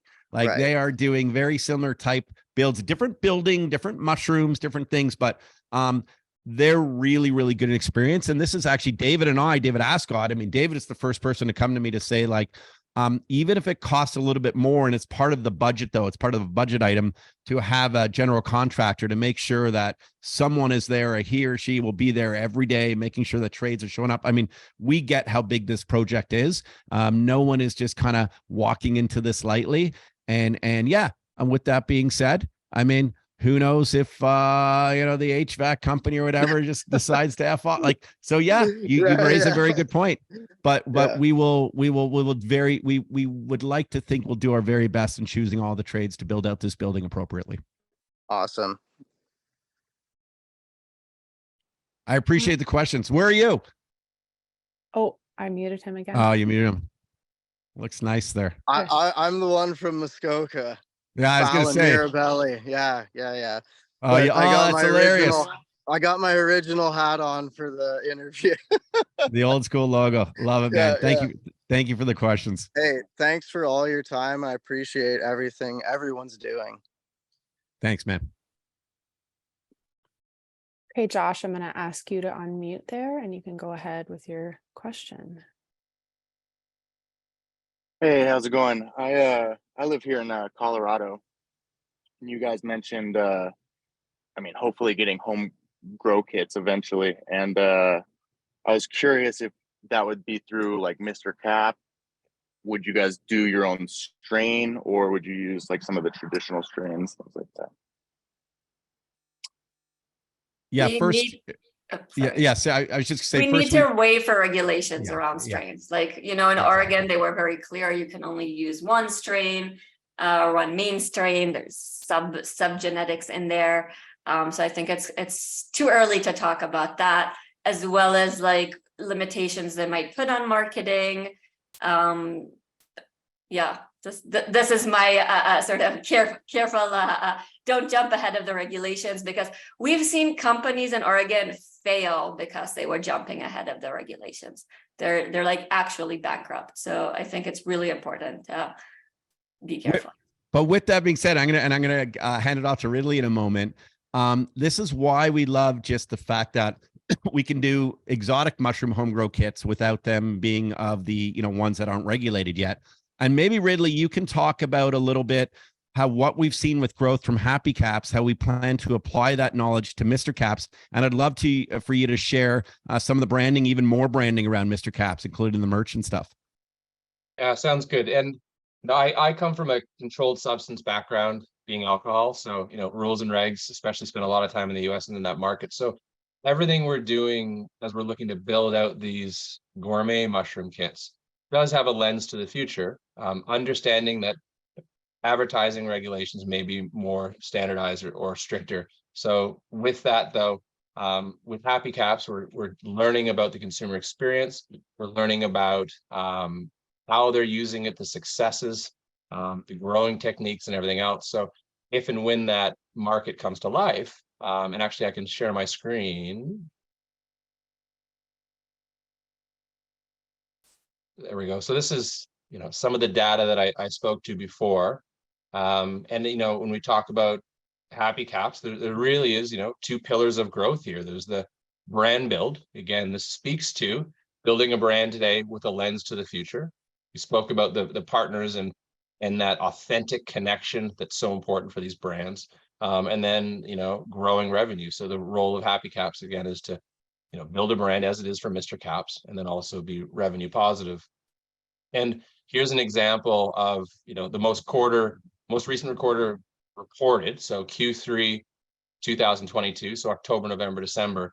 And here you can see in Q3 of the previous year, we're doing a lot of marketing testing, understanding and optimizing, and understanding, from a copy standpoint, what's working well, from an image standpoint, what's working well, are emojis in copy in an ad working or not? And we're launching, multiple sets of ads every week, optimizing, learning. We roll through the year, and then Q3 comes around this year, and we take our learnings and we double down on them. Again, we speak about opportunities for action. We understood what tactics we took that we were going to respond well, and we doubled down on those tactics. And you can see in Q3 this year, we saw substantial growth for Happy Caps, which is great to see. Again, find those learnings, and then as we look forward potentially to markets if and when, let's say psilocybin grow kits become available and marketing opportunities are presented as well, we've got this data bank, this incumbent knowledge of how, when, and what techniques to use to really bring those products to market. Todd, did you want to show a bit of the Mr. Cap merch? Yeah, why not? I'd love that. Sounds good. Actually, and this is the last little slide, sorry, touching on Mr. Happy Caps, but also just our growth. And this is what I really love about this business model right now, is the organic growth we're seeing. So sometimes with businesses, you can grow by building new channels, et cetera, but what we're seeing, again, by taking learnings and then building on them, is we've taken our channels and we're just making them bigger and bigger and bigger. We did expand into grocery this year, which is a new channel in Q3 for us, But again, we grew our website traffic, we grew marketplace, which includes places like Amazon, and we grew our trade show and activation as well. So I really like to see this in a business model where we're growing organically, then we are plussing on inorganic, but we're not relying on inorganic growth. We really are building a business, growth on growth. And then for Mr. Caps, this is just a little sneak preview of some of the great merch that's coming out. So trucker caps, it's a Todd Shapiro favorite, and then a whole bunch of hoodies and shirts, and all of that leads into, you know, how do you build a brand? So this is the projected timelines. Just around the corner, we'll be taking the website live, pushing out with merch, building all that awareness. Again, Wiz is going on tour with Snoop. So they'll be driving awareness through some of those. And then we've got e-commerce projected to go live on August 15th. And we'll release more information about some of those activities. And then really the broader market launch outside of our own domain being happycap.com, September 15th. And then, you know, looking to Europe as well to push out the kits into Q3 as well. So that's the projected timelines for Happy Caps, and something we're all really very excited about.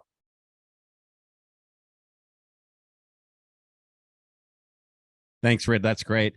And I'll add to what Ridley was saying about the whether it was organic or inorganic growth of Happy Cap, but just understanding what we've done for home grow kits in general, and then to apply that to a brand that, let's be honest, we're going to have a lot more marketing around. Contractually, I've stated this, Wiz Khalifa will be supporting it through his social media channels. And we have dedicated marketing budgets that are much higher than the Happy Caps marketing budgets to get that brand out there, because we really strongly believe in it. So take that applied knowledge, add some more dollars to it with a big figurehead. And I mean, I think, you know, we're really excited by that launch. And I hope you guys all love the merch and those trucker caps.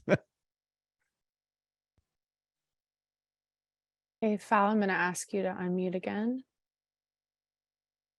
Hey, so I was just wondering if you know or could say, like, I know you said on Happy Caps, you know, best weeks, they were doing 10,000 kits a week, I believe. 1,000 kits a week, I would say. 1,000. Yeah, I mean, they've done, kits a week. So how, like, what are you expecting to produce to sell on the initial launch for Mr. Caps? Do you know? So yeah, so you know, I have to be careful about very specific numbers of you know, in the future. We really do, because that could be misleading to investors. So we don't want to, because then they'll start to multiply what it is, 25, 35 bucks per kit, and then they'll start to think of revenues, blah blah blah. What I can tell you, and we've disclosed this in our MD&A, that we've purchased a very, you know, incredible machine to produce high volume of home grow kits. We will be phasing out operations in Halifax, actually, so we can consolidate, save money, our production here in Ontario. And those will be producing both Happy Caps and Mr. Caps with an automated machine. We're looking to get that set up by the end of the summer. It's being made currently as we speak. I've talked about this again, as it is in our MD&A, and we believe that it will help decrease increase our margins, decrease our costs. So, you know, we're really excited by that. And, you know, I can't tell you how many we think we could sell or how many we'll launch with, but I can tell you it can make 1,000 kits an hour if we want. So, if we ever get to those types of numbers one day, you never know. We will be careful on the launch though. And Ridley is the best at this. This is where I'm aggressive. I'm aggressive on products. I'm aggressive on branding. And Ridley reminds me, through his incredible experience with Bacardi and, you know, a lot of different product innovation and launches and, you know, new drink launches, etc., that you have one chance to launch a brand. And if that brand for some reason has some fails, has some misgrows, whatever, you know, you could hurt that launch. So he does remind me, careful with, you know, super hard launch, sometimes soft launch, build a brand, make sure you have a perfect product, but, you know, the best customer service to support it. And that will really help the longevity of it. So back to the red light patients. We like to take that approach in with our head down, building the business model, because we, quite frankly, don't want to screw it up. Yeah. Awesome. Thanks. Spencer, you can go ahead and unmute there. Oh, I think you have to unmute again. There you Thanks go. again for opening up the floor here for questions and for everything that you guys do. I do have a question, and excuse me, I'm not knowledgeable. What is the difference between Happy Caps and Mr. Caps? Is Mr. Caps the Wiz Khalifa brand of Happy Caps? Is that what? And so if that is the case, Todd, you just got through mentioning how you have one shot to launch a product. Now, from an authentic consumer standpoint, isn't it best to focus the branding initiative for Mr. Caps that align with maybe the psychedelics, or why would you push the shiitakes? Is there enough of a customer base there of Wiz followers that are going to be interested in the non-psychedelic forms? Yeah, we're definitely banking on that, right? So, and I'll let Ridley as well in a minute sort of add to what I'm about to say, but it's really interesting, right? Like the home grow industry of mushrooms, which hopefully would lead into home grow psilocybin, much like cannabis, every household in Canada is allowed to grow 4 home grow plants. So if you live here in Ontario, you don't have to go to the OCS store, or, if you live somewhere in Calgary, you don't have to go to one of their cannabis dispensaries. You can actually grow at home legally. So I'd like to think, could that be the case? Yes. So that's part of the reason why getting people into just eating mushrooms. Ridley showed the trends on mushrooms alone of just being consume more. People are talking about the health and wellness aspects of all mushrooms. Actually, Shashka's, I don't know if we put it up on our website. We should probably get you to put up that amazing chart based on science that you've done on all different types of mushrooms and their benefits, from reishi to cordyceps to, lion's mane, oyster, shiitake, things we do, and where there's, cognitive benefits, where there's, a lot of different benefits, cancer fighting properties, etc. So, we can share that. And we think that more and more people are going to consume mushrooms. And then I'll hand it off to Rid. I'm always long-winded, but they are 2 very different brands. But what I love about it is we're helping grow a category. Now you'll see Red Bull next to Monster, and just because you'll see maybe Happy Caps, the more Canadiana, the more kind of authentic, couple of local founders next to sort of a sexier, cooler, with the characters and a really neat kind of in your face brand. But that might be maybe a category now. You see it at Loblaws as opposed to just one in the shelf, and building a category to us and having, the idea that we can make money on both of those while the category builds is a part of that important strategy. And really maybe can sort of take it from here as well. No, I think you said it really well. If I'm going to anchor anything, it's going to anchor it back to the consumer. And Happy Caps, from that consumer standpoint or the mindset, that is a maybe a more green thumb gardener, someone who enjoys gardening at home. We're solving that consumer need for that consumer. The Mr. Caps brand, again, it's a different consumer mindset that might not be as much into gardening, but may see mushrooms as, more relevant, more interesting, more on trend. And then with both of those brands, there may be innovation adjacencies that we will go into that we'll go into one, but we might not go into the other. But, Todd's example of Monster and Red Bull is great, or any soda drink. They target different consumers, and that's just what we're doing with this grow kit. Again, with the size of the industry at $62 billion in 2023, expected globally to be $90 billion. It's growing at around 9% a year, this edible mushroom market. And then you talk about coffees, then you talk about all these other things.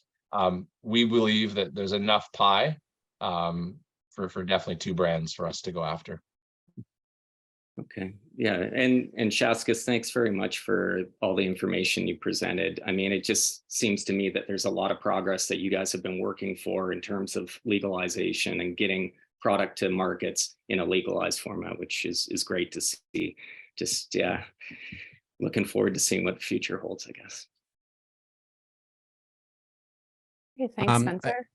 I'd like just to add to, and Ridley sort of alluded to it, but we are always thinking about what other SKUs could we add to brands that we're going to build.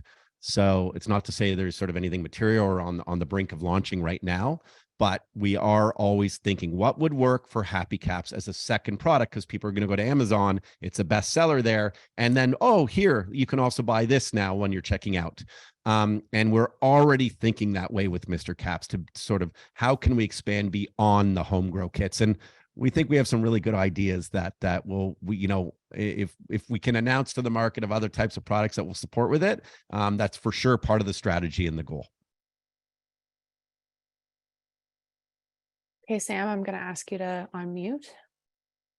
I actually want to bounce off Spencer's question and your kind of comments, Ridley and Todd. And I don't know how much you are able to disclose of your kind of vision board that you talked about in the past, Todd, but like in terms of expansion, I'm thinking about, like, again, there's so many different businesses, but let's focus, for example, on the gourmet mushrooms through AEM New Brunswick, for example. Is there an idea of potentially expanding to other markets like the US market and selling gourmet mushrooms in different countries, let's say, for example? Yeah, we would love to sell gourmet mushrooms to as many markets as possible. And we do really enjoy farming. David talked earlier about the sort of gross profits and gross margins and things, and the farming production side of things. If you have people who know what they're doing and can easily open up distribution networks for the products that you grow, it's a good business. I mean, and it could easily lead into that path to profitability that we talk about. So when you have a certain, call it a war chest of cash, and what do you want to put it towards? While I did say earlier that we were very close to 2 different consumer packaged goods companies, like one we actually put an offer on and it broke, because of the due diligence didn't add up on our end from what we saw and from what they said. And then there was another consumer packaged good business that, I'm not going to lie, I really wanted a piece of this one. And I think we lost out. The individual wanted a lot of money.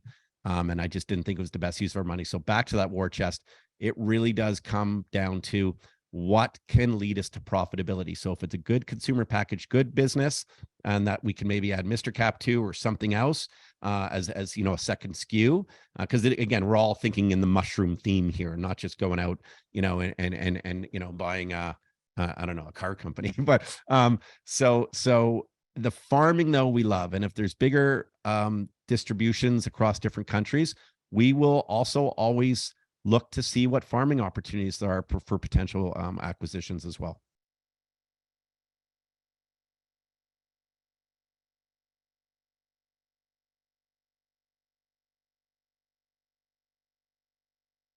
Does anyone have any more questions? You could raise your hand or give me a wave. Oh, I'll let Sam go again.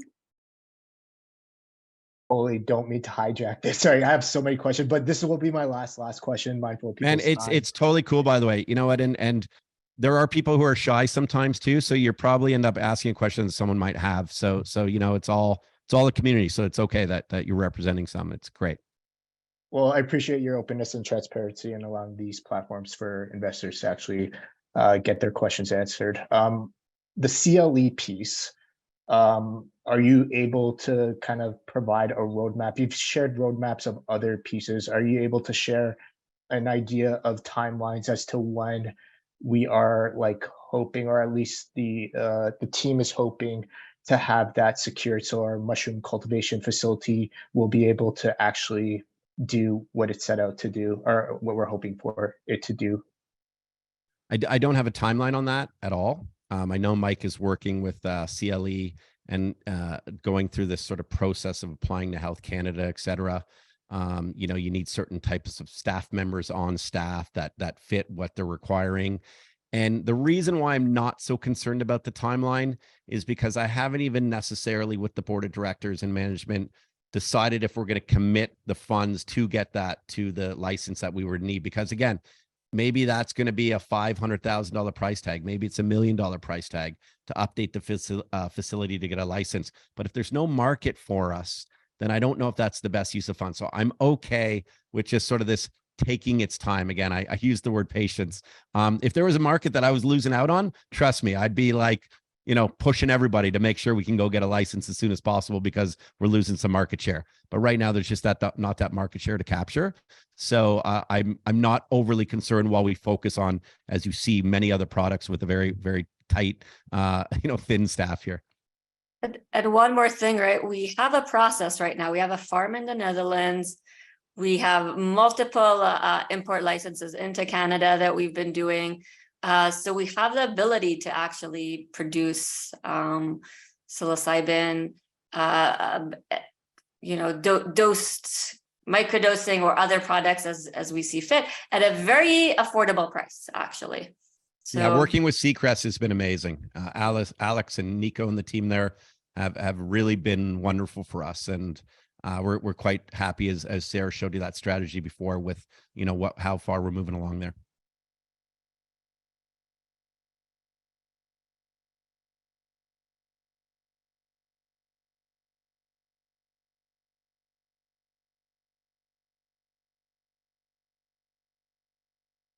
Any other questions?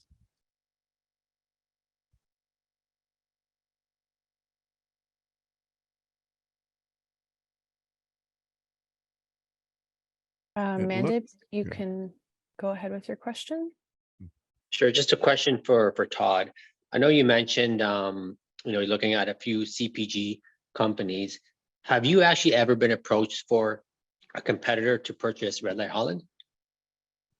A competitor has not looked to purchase us, and I say that meaning I don't even know if we have a competitor anymore.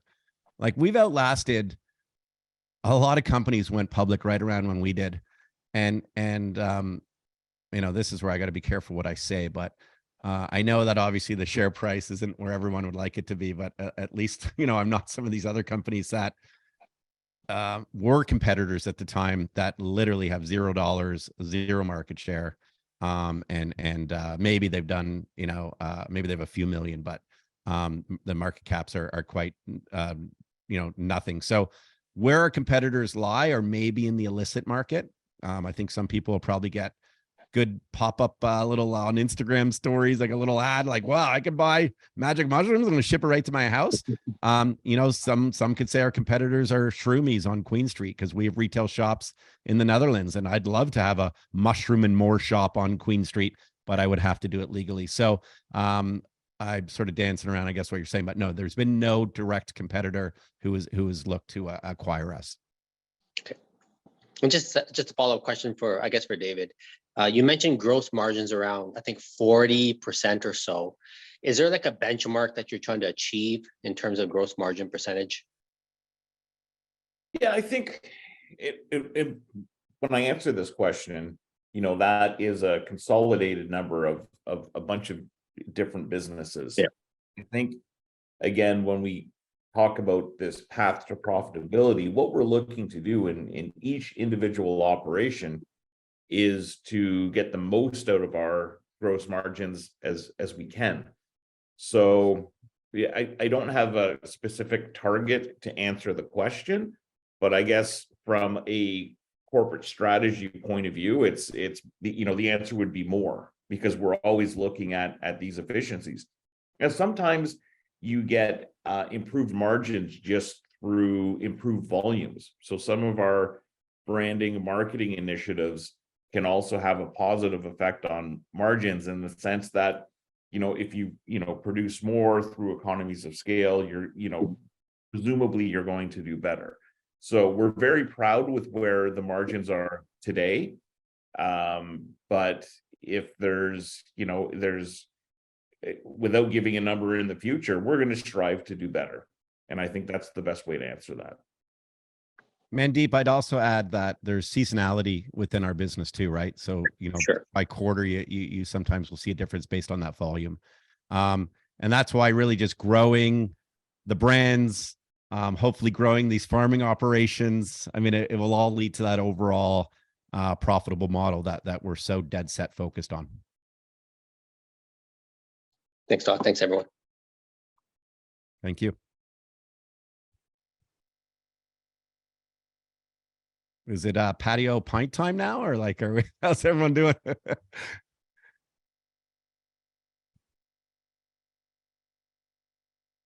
Would anyone else like to ask any questions?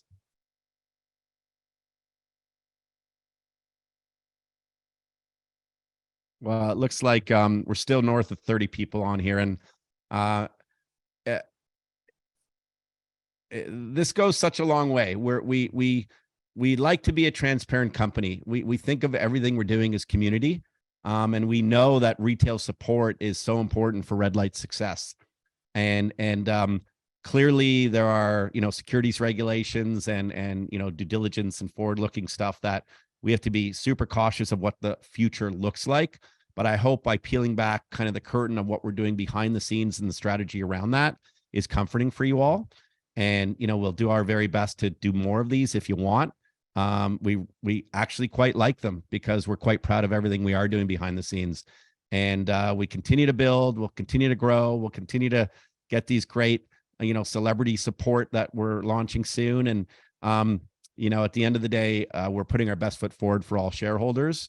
I guess this is where the lawyers are always going to say, there's no guaranteed end results here, other than the fact that we're working our asses off and doing our very best to get good results. That's all we want. And we're a good, strong team. We're a really great communicative team. And I'm super proud of everyone at Red Light. And, I'm actually just going to address it. It wasn't even asked, but I want to let people know how I don't avoid anything because I don't care. There was a big option grant recently, and people should know we granted options to almost everybody in the company, from a Smart Shop employee to someone who helps with inventory at SR Wholesale. That's how we think of this team. There's a lot of great people within the company, and we are tight when it comes back, in terms of salaries and things. And we want to run efficiently, and at times options is a great incentive and motivator for people. So, it wasn't asked, but I'll address it. And there's a significant amount of options granted for board of directors and management and stuff. But, I believe we all deserve it. This was big, important meetings that we had. It wasn't just thrown out because we could. This was all about being, motivating factors. And we have a vision, and the vision might not come to fruition in 3 months and 6 months and a year, but we believe in this vision. We're looking forward to the next steps, obviously, with the launch of Mr. Caps. We're looking forward to developing with Mia Khalifa. We're looking forward to getting shovels in the ground over in Peterborough. And yes, there's been some delays, as we spoke about earlier. We're looking forward to studying every single emerging market that's opening up. And Sarah clearly, has her ear to the ground there. And, we're thankful for our partners, from our mushroom partners to our lab partners and to our partners of shareholders. So thank you very much. We're here for you. And, buy some more Red Light merch. When that Mr. Cap merch comes, I'm getting the first trucker cap. So, if anyone wants to look like my twin, please, we'll let you know where to get them. But that helps build the brand, and that helps people ask questions around these new brands. And that helps gets eyes and attentions on everything the company's doing. So thank you very much. Again, there was disclaimers at the beginning. Be super careful with any of your investments, but we're very proud with our last reported 19.7 cash in the bank, over 30 million total assets. We look forward, obviously, to the next reporting, which will be closer towards the end of July. And I just want to thank you all for your time today. It's really amazing. Honestly, thank you so much.